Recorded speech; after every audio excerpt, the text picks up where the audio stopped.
श्याओ अपने अपार्टमेंट जा ही रही होती है कि लिफ्ट में फीमो को देखकर काफ़ी सरप्राइज होती है एंड उसे कहती है कि अब तुम मुझे तंग करने यहाँ पर भी आ गए हो। तो वो उसे कहता है कि तुम्हें किसने कहा कि मैं तुम्हें तंग करने आया हूँ, आज से मैं तुम्हारा नेबर हूँ। ये सुनकर तो श्याओ हक्का बक्का रह जाती है कि ये यहाँ पर क्यों टपक पड़ा है। इससे पहले कि वो इस बारे में जिया को बताती, वो उसके साथ युन को देखकर काफ़ी शॉक्ड होती है और उससे पूछती है कि ये यहाँ पर क्या कर रहा है। तो वो उसे बताती है कि ये मिस्टर ली का ड्राइवर है, तो आज ये मेरे साथ सुपरमार्केट गया था एंड जी अब हम लोगों के साथ ही डिनर करने वाला है। अब इससे पहले कि श्याओ युन के बारे में जिया को बताती, वो उससे रिक्वेस्ट करते हैं कि प्लीज़ मेरे सच के बारे में जिया को ना बताना। खाने पर वो वुल्फ एंड शीप की स्टोरी के थ्रू युन से पूछती है कि वो शीप के बारे में क्या कर रहा है। तो वो उसे बताता है कि एक्चुअली में ये वुल्फ उस शीप से फ्रेंडशिप करने के बहाने ही बाड़े में घुसा है। अब उन दोनों की बातों को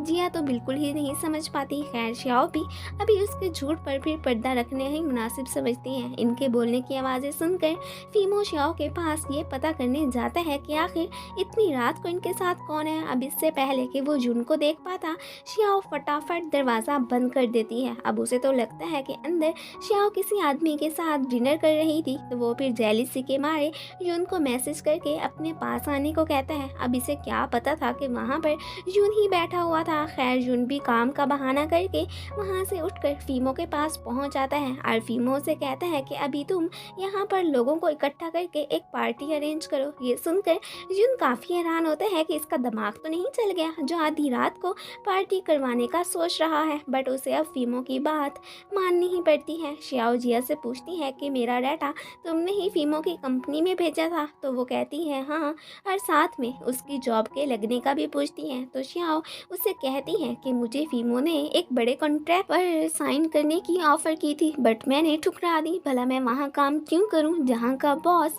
फीमो है। जिया उसे कहती भी है कि फीमो तुम्हारे बारे में अच्छा ही सोचता है और वो वाकई में एक गुड पर्सन है, तो तुम्हें उसकी इस ऑफ़र को ठुकराना नहीं चाहिए था। लेकिन श्याओ को इस बात से कोई फ़र्क नहीं पड़ता और फिर वो सोने की तैयारी करने लगती है। युन ने पार्टी के लिए बंदों का बंदोबस्त कर लिया होता है। अब युन की पसंद के सॉन्ग लगाने पर तो कोई भी डांस नहीं करता, तो वो फिर जब उनकी पसंद का सॉन्ग लगवाता है तो अब जाके वो धूम धड़क्का मचाते हैं। फीमो को पता था कि ये सब सुनकर श्याओ ज़रूर यहाँ आएगी, तो वो डोर की बेल सुनने के लिए कानों में हेडफोन्स लगा लेता है और वाकई में श्याओ गुस्से में उससे ये शोर करने का रीज़न पूछने जाने लगती है। जिया भी उसके साथ ही जाती है। अब जब डोर बेल बजती है तो फीमो जाकर डोर ओपन करता है और साथ में इन कराई के लोगों को भी वहाँ से जाने का ऑर्डर दे देता है। युन तो जिया को देखकर चुपने लगता है, बट वो उसे देख ही लेती है एंड गुस्से में वहाँ से चली जाती है। फिर उसके पास जाकर उसे सब सच सच बताने ही लगता है। तो वो उसे कहती है कि तुम प्लीज़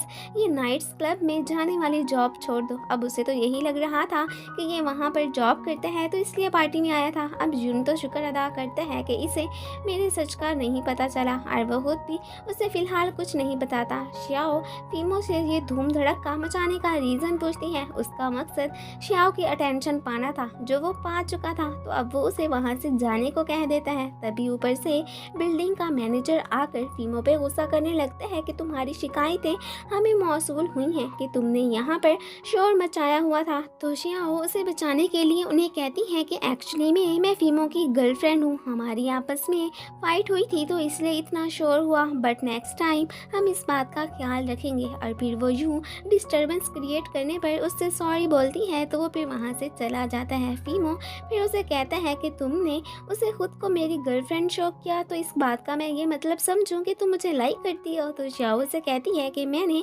जस्ट तुम्हारी हेल्प की है, मेरी इतनी भी किस्मत नहीं फूटी कि मैं तुम्हें लाइक करूं। ये कहकर वो वहाँ से चली जाती है। दूसरी तरफ जिंग जब मिसेस चैंग को बताती है कि फीमो ने श्याओ के अपार्टमेंट के साथ अपना अपार्टमेंट खरीद लिया है, तो ये सुनकर वो खुश हो जाती हैं क्योंकि उन्होंने फर्स्ट टाइम फीमो को किसी लड़की के लिए इतना सिंसियर होता देखा था। मीटिंग के दौरान फीमो सबको अपनी मूवी में हुआंग में ओपेरा को ऐड करने की एडवाइस एडवाइस देता है। पहले तो वो लोग इस बात को मानने के लिए तैयार नहीं होते, बट जब वो उसे ये सब करने का फ़ायदा बताते हैं तो तब वो फिर उसे प्रोजेक्ट में इंक्लूड करने के लिए मान जाते हैं। जियांग तो हान हुई को अपने प्रोजेक्ट पर काम करने पर मनाने के लिए हर मुमकिन कोशिश करने में लगा होता है, बट वो है कि उसके हाथ में ही नहीं आ रही होती। तो अब वो फिर घी सीधी उंगली से ना निकलता देखकर फिर उंगली टेढ़ी करने का डिसाइड करता है। मीन अब वो उसकी चापलूसी करने का ही सोच रहा होता है। श्याओ के पास काय आता है तो उसके साथ कुछ गुंडे भी होते हैं। जी हाँ, तो फौरन से यून को मैसेज करके हेल्प के लिए बुलाती है। काय श्याओ के पूछने पर उसे बताता है कि मैंने इनसे कुछ रकम उधार ली थी, तो ये अब मुझसे वो पैसे लेने के लिए मेरे पीछे पड़े हैं। हान फीमो के ऑफिस में एंटर हो चुकी होती है। यून फीमो को कॉल करके श्याओ के पास जाने को कहते हैं कि वो प्रॉब्लम में है। अब वो वहाँ जा ही रहा होता है कि तभी हान आकर उससे ब्लू स्काई गैलेक्सी प्रोजेक्ट के बारे में बात करती है कि तुम उसमें मुझे एज अ एक्ट्रेस ले लो, बट वो जल्दी में होता है तो वो फिर वहाँ से चला जाता है। अब मौका का फ़ायदा उठाकर जियांग हान के पास आकर उसे अपने साथ रेस्टोरेंट चलने को कहता है, जो कि वो मान जाती है। अब काय उस गुंडे को कहता है कि हमारे पास पैसे नहीं हैं, तो प्लीज़ तुम मेरा वो उधार मुझसे ना लो, बट वो गुंडा इतना बेशरम होता है कि वो उसे कहता है कि अगर तुम्हारे पास पैसे नहीं हैं तो क्या हुआ, तुम्हारी बहन तो है ना। अब इससे पहले कि वो श्याओ के क्लोज जाता, ऊपर से फीमो आकर उसे हिट कर देता है। यून और फीमो फिर उन गुंडों को मारते हैं एंड उन्हें वो पैसे लौटाकर वहाँ से भगा देते हैं। और फिर श्याओ से पूछते हैं कि तुम ठीक हो ना, तो वो उसे कहती है हाँ मैं ठीक हूँ। काय तो यहाँ पर उसे ब्रदर इन ला ही कहना शुरू कर देता है, तो श्याओ उसे ये सब कहने से मना करती है और फीमो को अपने साथ चलने को कहती है। अब जियांग फिर से हान से अपने प्रोजेक्ट के बारे में बात करता है, तो वो उससे इस बारे में सोचने के लिए थोड़ा सा टाइम मांगती है, जो कि वो इजीली उसे दे देता है। श्याओ फीमो को आज उसे यूँ बचाने के लिए थैंक्स कहती है और साथ में ये भी कि मैं तुम्हारी रकम तुम्हें बहुत जल्द लौटा दूंगी। तो फीमो से कहता है कि तुम इतनी ज़्यादा रकम मुझे कैसे लौटाओगी, चलो फिर यूँ करो तुम मेरे कॉन्ट्रैक्ट पर साइन कर दो, तो इस तरह तुम इजीली मुझे पैसे लौटा पाओगी। एंड साथ में वो उसे ये भी कहता है कि ये मैं तुमसे ऐसे नहीं कह रहा हूँ, एक बिजनेसमैन होने के नाते मुझे भी इसमें फ़ायदा है, तो तभी मैं तुम्हें ये डील ऑफर कर रहा हूँ। अब श्याओ भी फिर एक शर्त पर कॉन्ट्रैक्ट पर साइन करती है कि जब तुम अपने पैसे इस कॉन्ट्रैक्ट से पूरे कर लोगे तो तब तुम मुझे फ्री कर देना, तो वो भी फिर उसकी ये शर्त मान लेता है। जी हाँ, यून से पूछती है कि तुम ठीक हो ना, तो वो भी उसे कहता है हाँ मैं ठीक हूँ। एंड जब वो वहाँ से जाने लगता है तो जिया भी फिर उसके पीछे जाती है। अब उन्हें यूँ जाता देखकर काई तो ये अंदाज़ा लगा लेता है कि इनके बीच भी कोई ना कोई खिचड़ी ज़रूर पक रही है। खैर श्याओ जब यहाँ पर आती है तो वो फिर उसे कहता है कि मुझे वो बंदर जियांग बिल्कुल भी पसंद नहीं था, बल्कि ये फीमो ही उससे बेहतर है। एंड बस मैंने कह दिया कि अब यही मेरा ब्रदर इन ला बनेगा। अब इससे पहले कि वो अपने मुंह से कुछ और वर्ड्स फूटता, श्याओ उसे वहाँ से भगा देती है। अब नेक्स्ट डे जिंग उसे कॉल करके जल्दी ऑफिस आने को कहती है। अब वो वहाँ से जा ही रही होती है कि फीमो उसे लिफ्ट देने की बात करता है, लेकिन वो तो अपनी साइकिल पर वहाँ से चली जाती है। अब ऑफिस के बाहर जिंग उसका वेलकम करती है एंड उसे उसकी ट्रेनिंग का बताने लगती है। फीमो तो आकर उसे कहते हैं कि तुम ऑफिस लेट आई हो तो मैं तुम्हारी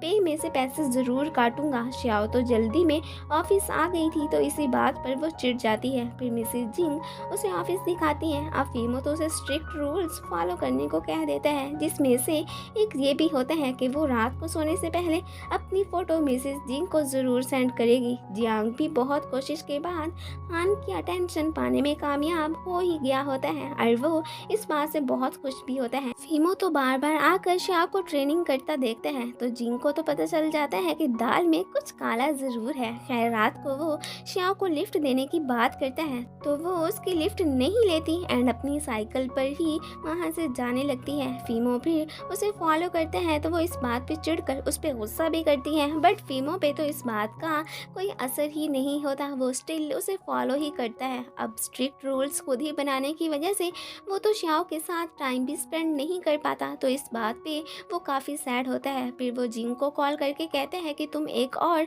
रूल ऐड करो कि इस कॉन्ट्रैक्ट के जो भी रूल्स हैं वो अब मुझसे ही बिलोंग करेंगे। अब एक रूल के मुताबिक रात को श्याओ अपनी फ़ोटो जिंग को सेंड करती है। अब सारे रूल्स उससे बिलोंग करते थे, तो वो भी ये सारी फ़ोटोज़ फीमो को सेंड करती है। अब वो जिंग से कहकर श्याओ की इतनी फ़ोटोज़ मंगवा चुका होता है कि इस बात से जिंग भी चिढ़ जाती है। अब फीमो को इस बात से भला क्या फ़र्क पड़ता था, वो आखिर बॉस था। एंड फिर इसी के साथ ही ये पार्ट खत्म हो जाता है। Thanks for watching and guys, अगर आप लोगों को मेरी वीडियो अच्छी लगती है तो प्लीज़ इसे लाइक शेयर एंड कमेंट भी कर दिया करें। Thank you.